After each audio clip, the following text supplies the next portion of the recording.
Hey everyone, my name is David Dunbar, or the Theme Park Evangelist. I'm going to be doing a new, very short YouTube series. It's going to be 3 videos long, and it's going to be about this thing called Disciple Now Weekends.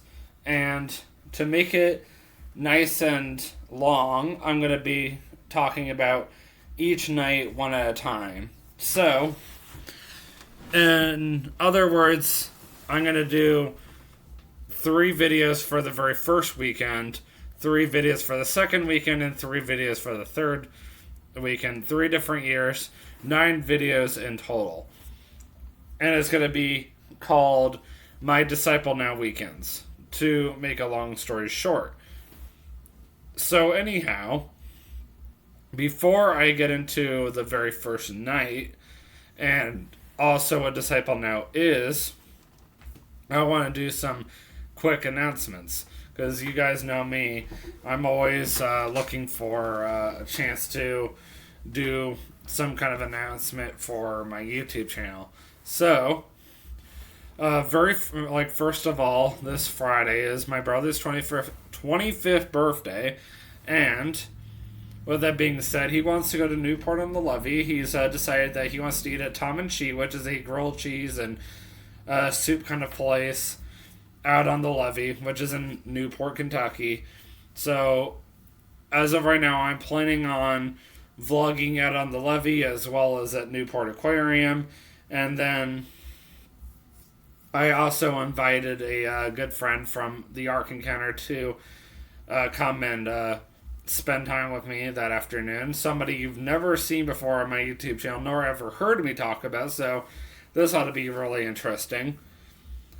Secondly, I am going to be vlogging at the Creation Museum on Monday, June 13th. So, for example, I'm going to go a little later in the day and I'm going to show everybody the lemonade sales that they have going on over there. I'm not going to go inside the museum or anything. I'm just going to go hang around outside the museum. I'm going to show everybody where the lemonade is at. I'm going to show everybody the crowds. I'm going to show everybody kind of stuff that they're doing outside the museum. And that's about all I'm allowed to show you guys. Unfortunately, because I'm no longer allowed to take videos inside the museum. If I want to do anything inside the museum, I have to take pictures. That at least I can do. And yeah, I could do that if I want to. If I was nice and quick, I probably could go inside and take some pictures on the construction going on. But that's about as far as I can go. And then after that, I'm going to go over to Kings Island for a few hours, and I'm going to go ride some water rides, try to hop on some roller coasters, and eventually I'm going to have to head back to Union to my college pastor, Alan Green's Bible study, which is at 6 o'clock that evening, though I could probably make it as late as 6:30 if I really wanted to. I was supposed to do another vlog on June 25th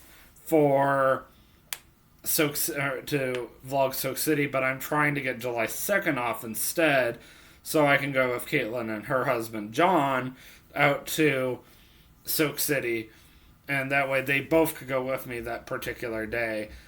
However, though, June 15th is my 3rd anniversary of living here in Kentucky. I thought it was June 14th, but it's actually June 15th.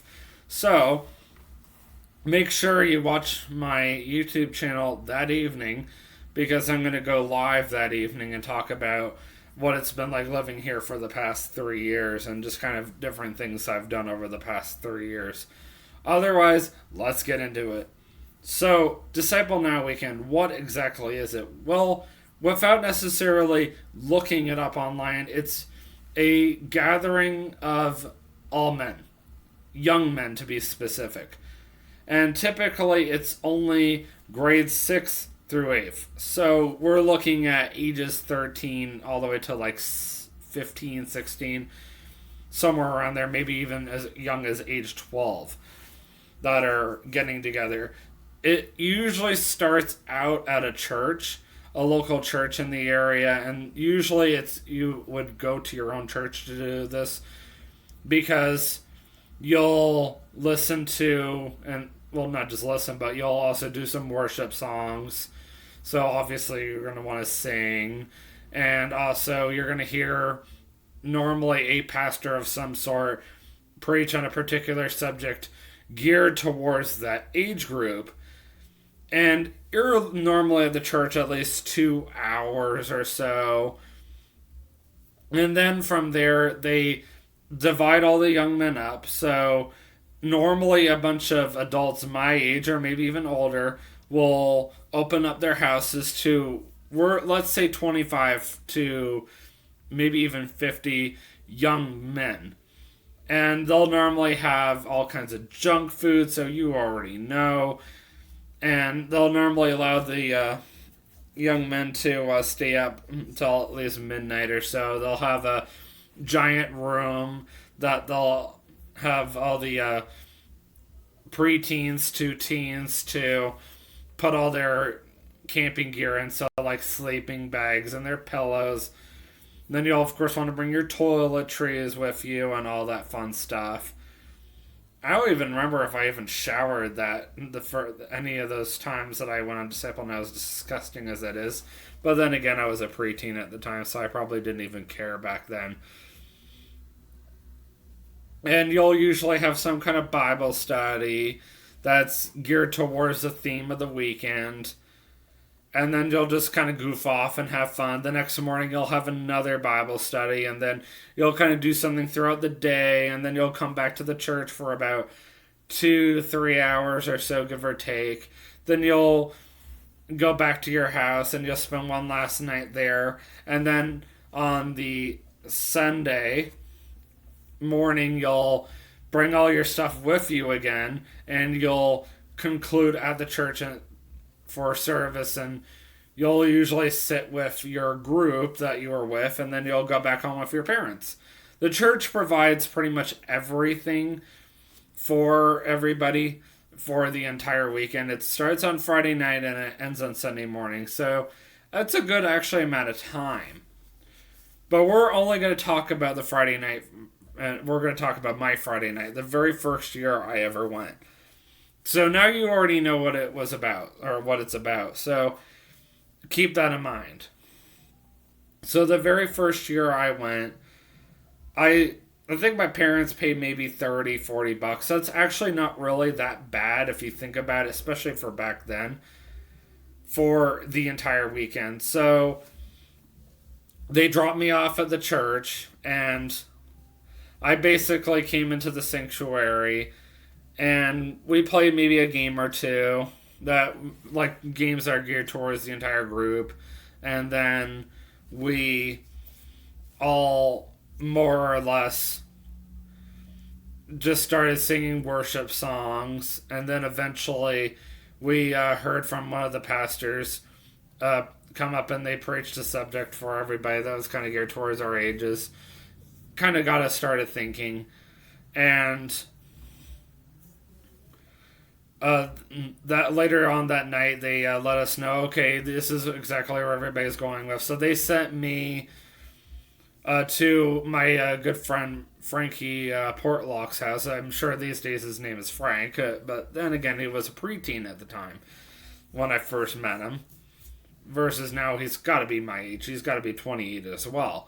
So I got sent with him to his place, or his dad's anyway. His dad owned or him and his brother, I say, his dad and his brother both owned a Honda dealership in the area, so they made some good money, and they also had at least he had a beautiful house. I'm sure his brother did too, but that's besides the point. So we got in his car, and of course he had a Honda. Why wouldn't he? Because he owned the Honda. And he had a really nice Honda. He had the backup camera, the whole 9 yards. I think it was the very first time I'd ever seen a backup camera. And this was back in 2009, 2008. I don't remember even. It might have even been 2006. So backup cameras have been around for quite some time, but they've been mandatory on vehicles ever since 2016. Just so you know. And back in the day, at least it was for me, I'm sure it might be true to this day, it was always big deal for whoever called shotgun first, which is basically a term for who called the passenger seat first. But there was a price that came with calling shotgun that night, little did I realize. And everybody was so anxious to call shotgun, and of course I won. And I got in. I'm so excited. I'm like, I got shotgun. And then they came up to me and they're like, oh, guess what? There's a penalty for calling shotgun. I'm like, wait, what? And then they were like, yep, you get to hold all of the gallons of milk, chocolate milk, and orange juice. I'm like, oh. So the church secretary or whatever basically came and started dumping all these gallons of milk and orange juice and chocolate milk. I mean, not literally like taking the lid off and just going, pfft, like literally just started putting all the gallons on top of me. And I'm like, oh man, really? So I have all this weight on me, and I had to sit like that for about 10-15 minutes or so. And then we finally pulled up in front of this beautiful mansion. I was like, wow. And we came inside the house, and I remember they were playing a little bit of the movie Invasion. I'm trying to remember. Oh, no, not Invasion. Independence Day. My apologies. They were playing a little bit of the movie Independence Day. Well, they immediately turned off the TV because they're like, all right, we need to focus here. Let's start doing our devotion. I don't even remember what the devotion was about anymore. So they started doing our devotion, and I do remember afterwards the host was basically like, well, I'm heading to bed. You guys can sit till midnight. My best friend was like, amen. So we went and played some dodgeball outside. Half of us took the trampoline. I was part of that half that took the trampoline. The other half of them took the ground. And I remember the guys on the ground kept jumping up and trying to throw the dodgeball inside the trampoline as hard as they possibly could. We were going absolutely insane. I kept snacking on fudge brownies and all the kinds of junk food, but I was burning it off like crazy at the time too. And I remember things went really crazy in that night. I remember just seeing some weird things throughout the night. It's called when you're low on energy, do some crazy things like wear your underwear up really high and go around popping each other with belts. Yep, I saw that. And I remember about 6 o'clock in the morning, and I promise I'm not going to go on the next day just yet. This is all still part of the same night. I was really, really tired. And Frankie was awake at the time, and he was like, David, I made you some popcorn. And I'm like, thank you. And I took one bite of it. I spat out.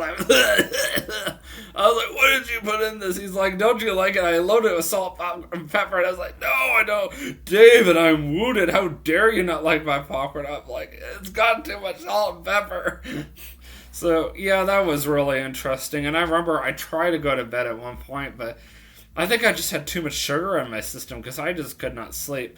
So I literally pulled an all-nighter that night. And I'll tell you right now, back then, I could pull all-nighters. I think I was able to pull all-nighters all the way until after I graduated from high school. So I believe the last time I pulled an all-nighter for the fun of it was when I was like 19, 20. So we're talking 8 years ago that I was able to do that. These days,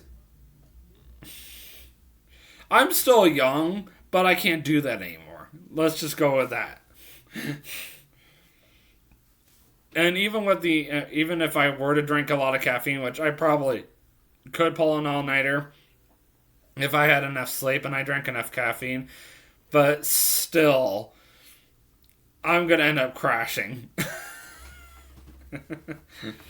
The next morning, I'm going to be like, I am done. I am not driving at all. There is no way. Forget it. I have no reason to do an all-nighter now. Those days are behind me, and I'm glad they're behind me. But anyhow, that was night number 1, and I hope that you guys enjoyed night number 1. I'm going to do day number 2 later. I know night number 1 was kind of short, but, even still, this way I can make the series last a little longer. I completely forgot to charge my Chromebook. I would have done another My High School Days video, but unfortunately my Chromebook needs to charge, so let me go ahead and get my Chromebook charged, And when I come back, I'll do my high school days vlog. So until then, I will see you guys in the next vlog. And always remember, you can do all things through Christ who strengthens you. Have a great day. Peace out.